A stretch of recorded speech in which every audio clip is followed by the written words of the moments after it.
नमस्कार, मेरा नाम है ओम प्रकाश यादव और आप देख रहे हैं वॉइस ऑफ रिपब्लिक। मगही में एक कहावत है, माल महाराज के मिर्जा खेल होली। और ये कहावत वर्तमान सरकार और खासकर नीतीश कुमार जी पर बिल्कुल फिट बैठता है। सरकारी खजाने से अपना चेहरा चमकाने और सरकारी खजाने से चुनाव प्रचार करने का नायाब तरीका को इनसे सीखे। और इस मामले में इनके विरोध में जितने भी दल हैं, विरोधी दल, वो सब एक सिरे से पटकनी खा जाते हैं। अब जरा खेल देखिए कि नवंबर महीने में 225 करोड़ रुपया महिला संवाद के नाम पर ग्रामीण विकास विभाग ने निर्गत किया है। इस पत्र को आप देखिए।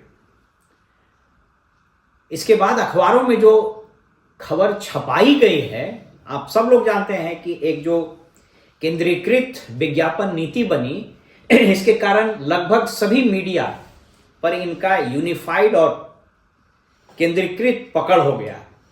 इसलिए सारे अखबार और ये स्टाइल इन्होंने नरेंद्र मोदी जी से भी सीखा है। तो अखबारों की कटिंग को अगर आप देखिएगा तो पाइएगा कि इस पे कितने शानदार शब्दावली छापे गए। जैसे आप अगर प्रभात खबर को देखिए, आधी आबादी की राय पर योजना बनाएगी सरकार, लेकिन इसका वस्तु स्थिति, इसका अंदर का हकीकत क्या है, ये आप समझ लीजिए।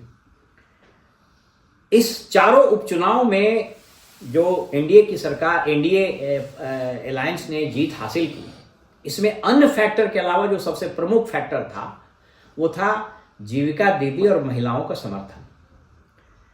कोई इस बात को माने या न माने, जीविका पर नीतीश कुमार जी की पकड़ बिल्कुल मजबूत है और अनशैकेबल है, और इस गुर को इन्होंने पकड़ लिया है।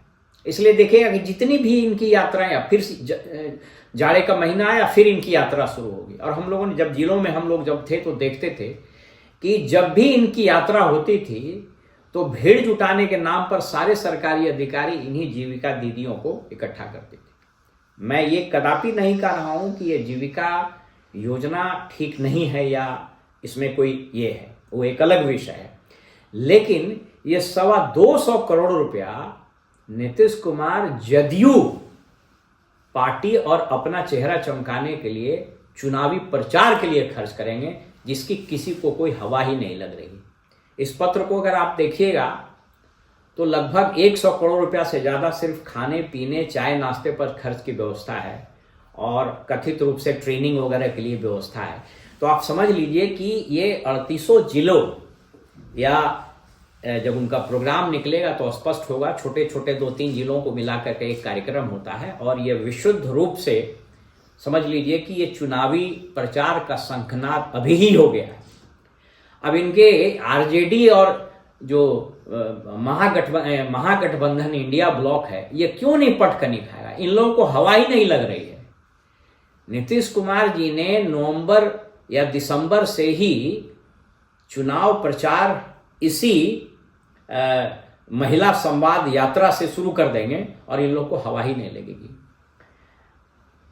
जीविका के संबंध में कई एक जिलों से, कई एक स्थानों से मैंने जब लोगों से बात किया, कुछ अधिकारियों से भी बात की, फील्ड में भी जाकर के देखे, तो जितना इसका हवा बनाया जा रहा है, जमीन पर वो काम नहीं है। भागलपुर डिवीजन के एक जिले में जब मैंने पता लगाया तो मालूम हुआ, बड़े फैन फेयर से मुख्यमंत्री जी के उपस्थिति में अधिकारियों ने, जीविका के अधिकारियों ने और जिला के अधिकारियों ने बड़े माने तामझाम से 1-2 योजना को उन्होंने शुरुआत किया था, जिसमें करोड़ रुपए फूंक दिए गए। और अभी उस जमीन पर कुछ नहीं है, सिर्फ बंजर है जमीन और घास उगा हुआ है। तो अगर 1-2 स्थानों का ये है तो पूरे राज्य में भी वही खेल होगा। इस वित्तीय वर्ष में जो पैसा रिलीज किया गया है वो भी एक अच्छी खासी आबादी है। इस विषय पर मैं अलग से एक दिन और बात करूंगा कि जीविका की बेसिकली सच्चाई क्या है।